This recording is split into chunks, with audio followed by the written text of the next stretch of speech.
வியக்கிடும் நற்றமிழ் அன்னைக்கும் தமிழ் பெரியர்களுக்கும் எனது அன்பான வணக்கங்கள். எங்களது கல்லூரி இன்ப சுற்றுலா போது கண்டு ரசித்த இடத்தைத்தான் பகிரவிருக்கிறேன்.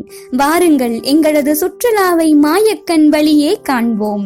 அன்று அதிகாலை 5 மணி அளவில் தங்கியிருந்த விடுதியிலிருந்து புறப்பட்டோம். கிட்டத்தட்ட ஒரு 4 மணி நேர பயணத்திற்கு பின்பு கர்நாடக மாநிலத்தின் மிகவும் குளிர் மிகுந்த பிரதேசமான சிக்மகளூரை அடைந்தோம். ஆம், நாங்கள் பார்த்து ரசித்த சிக்மகளூரை பற்றித்தான் மொழியவிருக்கிறேன் இன்றைய உரை. கர்நாடக மாநிலத்தில் அதிகம் சுற்றுலா செல்லக்கூடிய நகரம்தான் சிக்மகளூர். கர்நாடகாவின் காஷ்மீர் என்றே கூட சொல்லலாம். சிக்மகளூர் அப்படி என்றால் இளைய மகளின் ஊர் என்று அர்த்தமாம். ஒரு சரித்திர புகழ்பெற்ற குறுநில மன்னர் கல்யாண சீர்வரிசையாக தனது இளைய மகளுக்கு கொடுத்த ஊராதலால் சிக்மகளூர் என பெயர் பெற்றது. கடல் மட்டத்திலிருந்து 1090 மீட்டர் உயரத்தில் அமைந்துள்ளது இந்த ஊர். நம் ஊரில் எல்லாம் 6 மாதங்கள் கோடையும் 6 மாதங்கள் குளிரும் நிறைந்து காணப்படும். ஆனால் இங்கே வருடத்தின் 12 மாதமும் பனியின் அரவணைப்பு இருந்து கொண்டே இருக்குமாம். நகரத்தின் உள்ளே நுழைந்ததும் அனைவரையும் வரவேற்கும் முகத்தான் ஒரு பெண்ணின் அழகிய சிலை பாறைகளால் மரக்காடுகளுக்கு இடையே அமைக்கப்பட்டிருந்தது. அது உண்மையிலேயே கண்ணிற்கு விருந்தளித்தது போல் இருந்தது. அதனை கடந்து செல்லும் வழிகளெல்லாம் காப்பி தோட்டங்கள் ஆக்கிரமித்திருந்தன.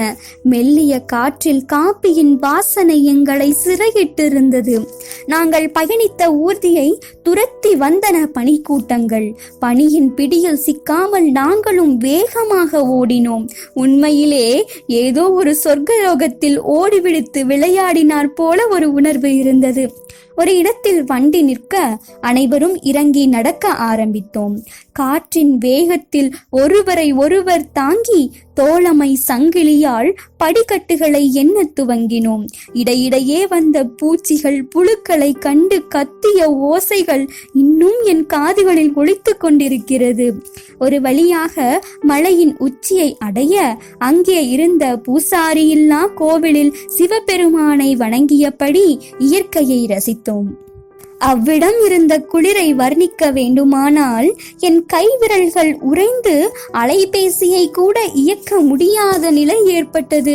அந்த குளிரில் மழையை விட்டு இறங்கிய நேரம் சில்லென்று உண்ட பனிக்கூழால் இன்னும் குளிர் அதிகமானது.